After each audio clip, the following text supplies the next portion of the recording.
Hello students, welcome to the Sapna's Homeschooling YouTube channel, and today we are going to solve 2.2 The Boy Who Broke the Bank workshop, and this lesson is from your 10th standard English textbook. पण हा video सुरू करण्यापूर्वी तुम्ही जर नवीन असाल तर या चॅनलला सबस्क्राइब करा, बेल आयकॉन दाबा. माझं नाव आहे सपना टीचर आणि पुणे जिल्ह्यातील तळेगाव दाभाडे इथून आहे. आणि तुम्ही कुठून हा व्हिडिओ बघता मला नक्की सांगा. So first question is English workshop. First question, who am I? Identify the character from the extract. जो आपल्याला पाठ दिलेला आहे त्यातून कोण आहे मी हे तुम्ही सांगायचं. First, I am the washerman son, who am I? मी वॉशरमनचा मुलगा आहे, Sitaram. Second, I am the owner of the bank, who am I? Seth Govind Ram. Third, I am the sweeper, who am I? तर Nathu. D, I am the friend of Mrs Srivastava, who am I? Mrs Bhushan. E, I am the hairdresser, who am I? Deep Chand, he is the barber mentioned in the passage. F, I have a crooked leg, who am I? Ganpat, the beggar with a crooked leg. Question 2, make a list of customers of Pipalnagar Bank from the extract. तर कस्टमरची नावं लिहूयात. Old Ganpat, Deepchand, elderly gentleman, Deepchand's customer, betel seller, tailor, jeweller, free vendor. Question 3, match the following and write the complete meaningful sentences. म्हणजे आपल्याला जोड्या तर लावायच्याच आहेत. म्हणजे जोड्या तर लावायच्याच आहेत, पण ग्रुप ए आणि ग्रुप बी यांना मिळून आपण एक अर्थपूर्ण वाक्य पण तयार करायचं आहे. So first, Sitaram was looking out for any job that might suit Nathu. Second, according to Mrs. Bhushan, it was the hottest summer in the history of Pipalnagar. Third, Govind Ram was holidaying in Kashmir. And fourth, the manager told the customers to go home and come back the next day. Question 4, write who said to whom. म्हणजे कोण कोणाला म्हणालं. First, don't raise such dust, Sitaram said to Nathu. B, who would have thought the bank would collapse, Nathu said to himself. C, where did you disappear, Mrs. Bhushan said to Mr. Bhushan. D, the bird was flown, answer the elderly gentleman said to Deepchand. Now the question number 5, why was the manager of the bank in a dilemma? Write down in 5 to 6 lines in your notebook. म्हणजे जो manager होता त्याला कसला मनामध्ये शंका निर्माण झाली होती, गोंधळ निर्माण झाला होता, त्याच्याबद्दल तुमच्या वह्यांमध्ये लिहायचं आहे. सो प्रत्येकाचं उत्तर वेगळं असू शकतं. Answer, the manager of the bank was in a dilemma because the Piplinagar bank had run out of money and could no longer pay its employees or meet the demands of its customers. He was caught between trying to keep the situation under control and the fear of the bank's inevitable collapse. He knew that if the news of the bank's financial troubles spread, it would cause panic among the public, leading to chaos and loss of trust. At the same time, he had to find a solution to the bank's crisis while managing his staff and customers. Question 6, cross out the odd man. आता इथे आपल्याला cross म्हणजे काट मारायची आहे की कोणता शब्द हा गटापेक्षा वेगळा आहे. Sweeper, hooligan, beggar, declare, locker. तर होलिगन म्हणजे गुंड, गोंधळ निर्माण करणारे. स्वीपर म्हणजे झाडूवाला, बेगर म्हणजे भिकारी, डिक्लेअर म्हणजे घोषित करणं, लॉकर म्हणजे तिजोरी असते ना कुलपाची असं. तर डिक्लेअर ह्याच्यातला वेगळा आहे. बी, हरिडली, केअरलेसली, सॅलरी, डेफिनेटली, सडनली. तर हरिडली म्हणजे घाईनं, केअरलेसली म्हणजे निष्काळजीपणानं, सॅलरी म्हणजे पगार, डेफिनेटली म्हणजे नक्कीच, आणि सडनली म्हणजे अचानक. त्यामध्ये सॅलरी हा वेगळा शब्द आहे. C, eminent, latest, pavement, awful आणि शॉकिंग. तर याच्यामध्ये पेवमेंट हा वेगळा शब्द आहे. D, morning, scattering, raising, collecting, shouting. तर यामध्ये मॉर्निंग हा वेगळा वर्ड आहे. Question number 7, find the describing words for the following from the text. पुस्तकामधून तुम्ही काय करायचं आहे, ह्याला वर्णन करणारे शब्द लिहायचे. उत्तर, customary, tour, photography, shop, plate, glass, window, cricket, leg. Now the question 8, complete the following table. आता इथे वर्ब, नाउन, ॲडजेक्टिव्ह, ॲडवर्ब हे काय सगळे मला सांगा बरं, कोण सांगेल ह्याला काय म्हणतात?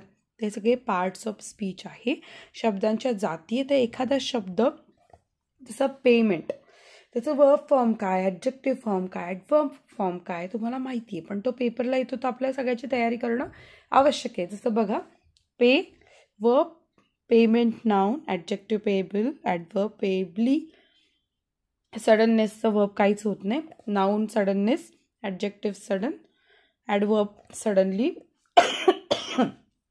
Declare declaration, declarative declaratively, cheer cheerfulness, cheerful cheerfully. Write in your own words a few sentences about each of the following. आता तुम्ही हा लेसन शिकला असेल, यांच्याबद्दल तुम्ही तुमच्या मनाने लिहायचं काही वाक्य. Nathu, a young sweeper whose complaint about unpaid wages sparks a rumor unintentionally.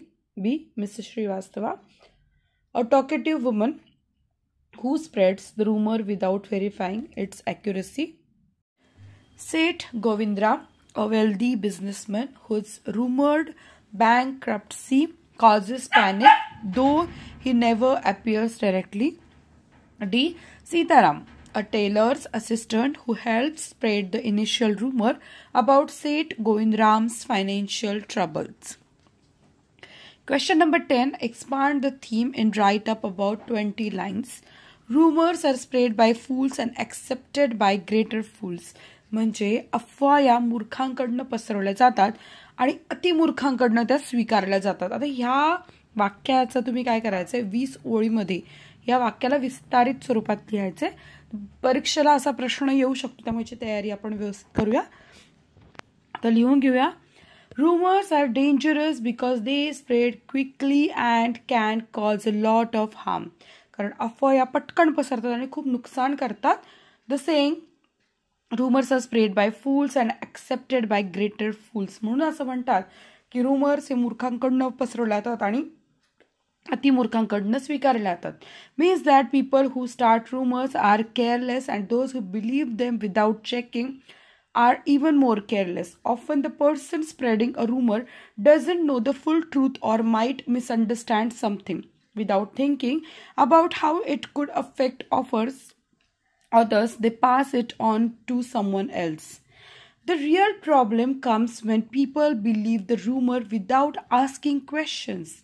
Instead of thinking carelessly or finding out of its true, they accept it and might even spread it further. This can lead to misunderstandings, hurt feelings, and sometimes even big problems in a community. For example, in a school, one rumor about a student can damage their reputation or relationships.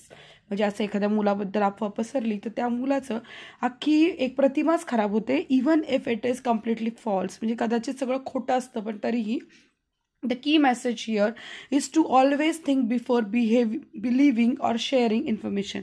आपण खूप सहज लोकांना, अरे तू ऐकलं का, अरे तुला माहिती का याच्याबद्दल, असं बोलतो. पण हे बोलताना आपण खूप विचार केला पाहिजे. We should verify the truth and not let baseless gossip influence our actions. Critical thinking and responsibility are the best ways to stop the spread of rumors. हे खूप व्यवस्थित प्रकारे आपण इथे लिहून घ्या. Books are R real friends. तर इथे तुम्हाला पॉईंट्स दिले आहेत, त्याच्या आधारे तुम्हाला एक एसे किंवा त्याच्याबद्दल एक साधारण 20 लाईन्स लिहायचे.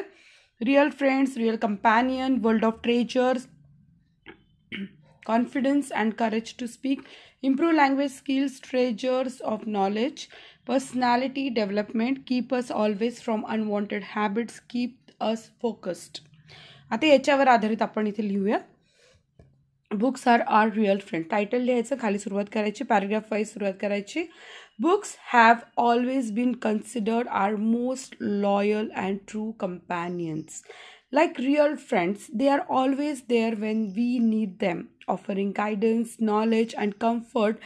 A good book can be our best companion during lonely times, and unlike people, they never leave us or let us down. Books open up a world of treasures, full of stories, ideas, and knowledge. that helps us explore different aspects of life and the world. Reading books boosts our confidence and courage to speak. When we read, we learn new things, which give us the ability to share our thoughts and express ourselves confidently. This also helps us to improve our language skills as books enrich our vocabulary, teaching us how to use words effectively. They are filled with the treasures of knowledge covering every subject imaginable from history and science to art and culture.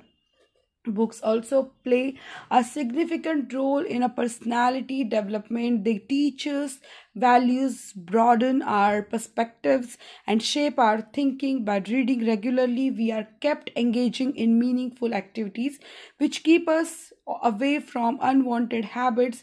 Instead of wasting time on harmful or unproductive activities, we can immerse ourselves in books, which help us grow as individuals. Moreover, reading helps us stay focused. It requires concentration and patience, qualities that are essential for personal growth. Books encourage us to think critically, solve problems, and stay disciplined. In this fast-paced digital age, books remain an important tool for learning and self-improvement, acting as our true friends that guide us towards a better future. In conclusion, books are not just a source of entertainment or information, but are real friends that support and nurture us throughout life. They help us develop skills, gain knowledge, and become better people, making them an invaluable part of our lives. So, in this way, we have covered all the points from this. So, you have to write it.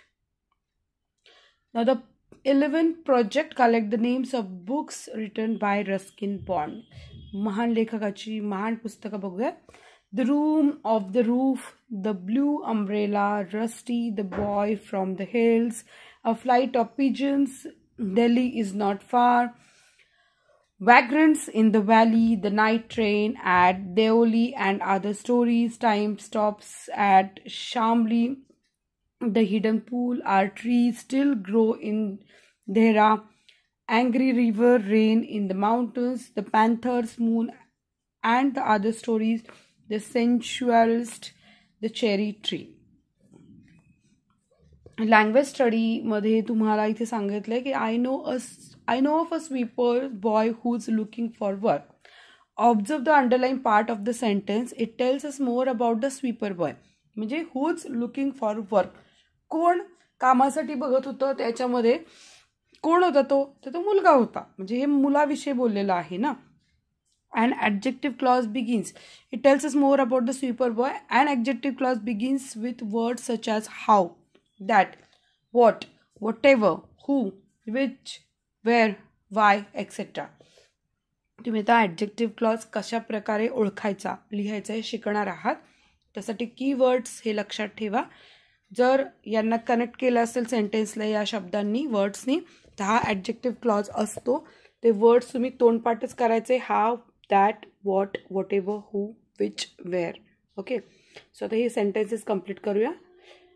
I know of a school boy who is excellent at math. तर आपण त्या मुलाबद्दल बोललो आहे म्हणून adjective clause. I know the joke that made everyone laugh. I know of a doctor who specializes in heart surgery. 4. I know of a place where we can get the best pizza. I know the reason why he missed the meeting. Question 2. Rewrite the following sentences, joining them with when, where, which, why. तर आपल्याला काय करायचं आहे, हे दोन्ही स्वतंत्र वाक्य जोडायची आहेत. आपण आता बघू पहिला प्रश्न. Sitaram had a bundle of freshly pressed clothes. He balanced it on his head. ठीक आहे. आता हे वाक्य जोडताना काय करायचं आहे, Sitaram had a bundle of freshly pressed clothes, comma, which he balanced on his head. आता इथे तुमच्या लक्षात येईल की आपण काय केलंय, कॉमा देऊन विच वापरून हे दोन वाक्यांना एकत्र केले. B, a large shady tamarind tree grew at one end of the bazaar, full stop. Mrs. Srivastava found her friend Mrs.Bhushan there. हां, आता हे वाक्य जोडताना आपण कसं करायचं? A large shady tamarind tree grew at one end of the bazaar where ठिकाण आले म्हणून where वापरले. Mrs. Srivastava found her friend Mrs. Bhushan. Third sentence say the Pipalnagar Bank had stopped paying employees. It full stop. It is about to collapse. Okay. आता हे वाक्य जोडताना आपल्याला थोडा विचार करायचा आहे कारण याचा अर्थही बदलला नाही पाहिजे. The Piplinagar bank is about to collapse. आता तुम्ही म्हणाल की वाक्य असं the Piplinagar bank has stop paying employees म्हणजे पिपलीनगर बँकेने एम्प्लॉईजना स्टॉप केले कारण काय तर ते मेन्शन करायचे ते म्हणजे त्याचा अर्थ बदलणार नाही की the Piplinagar bank is about to collapse म्हणजे ती बँक ढासळायला आलेली आहे आर्थिकदृष्ट्या. विच इज द रिझन म्हणून हे कारण आहे it stop paying it's employees. कळलं? आपण कारण मध्ये घातलंय आणि मग म्हणून ते विच आपण कॉमा देऊन विचचा वापर केलाय. D he had finished his work full stop he sat down on the highest step. आता याही वाक्यांचा अर्थ न बदलता आपण कसं करणार बघा. वेन आपण सगळ्यात सुरुवातीला वापरलंय when he had finished his work comma he sat down on the highest step. जेव्हा त्याने त्याचं काम संपवलं तेव्हा तो तिथे हायेस्ट स्टेपवर जाऊन बसला. ठीक आहे. तर अशा प्रकारे आपण याचं उत्तर लिहिलंय. हा पार्ट तर जगात महत्त्वाचा आहे कारण हा टेन्सचा पार्ट आहे. बऱ्याच लोकांना थोडीशी समस्या येते. काहींना वेगवेगळे क्रियापदांची रूपं कशी बदलतात त्याचं कन्फ्युजन होतं. जर तुम्हाला कुठल्या क्रियापदाचा V1, V2, V3 फॉर्म माहीत नसेल तर मला कमेंट करून सांगा. मी तुमची नक्की मदत करेन. जसं यांनी I go, she goes home, I am going, they are going, he has gone, they have gone, he has been going, they have been going. आता ही सगळी रूपं कशी बदलत आहेत. Simple present tense, present progressive, present perfect प्रोग्रेसिव्हच्या प्रमाणे बदलत आहेत. द पास्ट टेन्समध्ये simple past she went, they went. Past progressive I was going, we were going. Past perfect we had gone, he had gone. Past perfect progressive I had been going, they had been going. आता सगळ्यांना काहीतरी structure आहे. जर तुम्ही बघितलं ना तर कर्ता, कर्म, क्रियापद, subject, helping verb, main verb, ING या सगळ्या गोष्टी तुमच्या लक्षात येतील. द फ्युचर टेन्समध्ये काय येतं. सिम्पल फ्युचरमध्ये I will go, you will go. Future प्रोग्रेसिव्हमध्ये म्हणजे अपूर्ण भविष्यकाळामध्ये we will be going, she will be going. आणि फ्युचर परफेक्टमध्ये ही विल हॅव गॉन. आणि फ्युचर परफेक्ट प्रोग्रेसिव्हमध्ये I will have been going, they will have been going. आता एक महत्त्वाची गोष्ट म्हणजे सब्जेक्ट वर्ब ॲग्रीमेंट. काय असतं हे. The appropriate form of the verb is to be use according to the subject. म्हणजे सब्जेक्टनुसार तुमच्या क्रियापदाचं रूप ठरतं. In the simple present tense म्हणजे साध्या वर्तमान काळामध्ये काय असतं. SES will be added to the verb. क्रियापदाला SES IS प्रत्यय लागतो. Only when the subject is third person singular म्हणजे ही, शी, इट हे थर्ड पर्सन सिंग्युलर आहेत तर तेव्हाच क्रियापदाला SIS ES प्रत्यय लागतो जेव्हा क्रियापद हे सिम्पल प्रेझेंट टेन्समध्ये असतं. सो आय, मी, यू, दे मध्ये want a pen, he, she wants a pen. S प्रत्यय लागलाय वॉन्टला. आणि ही किंवा she goes home in time. आता similar the form of the auxiliary verb will have to be use according to the subject. म्हणजे इथे बघा आयच्या पुढे ॲम येणार. काय हा जगतमान्य रूल आहे. I am writing an essay. We are, वीच्या पुढे कायम आर येणार. Writing an essay. He, she is writing an essay. I have written an essay. He, she has written an essay. I was writing an essay. We were writing an essay. ह्यातले जे बारकावे तुमच्या लक्षात आले तर मग तुमच्यासाठी व्याकरण समजणं, अभ्यास करणं खूप सोपं आहे. पण समजा तुमच्यापैकी काही नसेल समजलं तर काय नेमकं समजत नाही कमेंट करा. म्हणजे तुमच्यासाठी स्पेशली मी व्हिडिओ करेन. सो हा व्हिडिओ किंवा हा धडा खूप महत्त्वाचा होता. वर्कशॉप. तुम्हाला व्हिडिओ आवडला तर नक्की लाईक करा, चॅनल सबस्क्राईब करा. भेटूयात नेक्स्ट व्हिडिओमध्ये. धन्यवाद.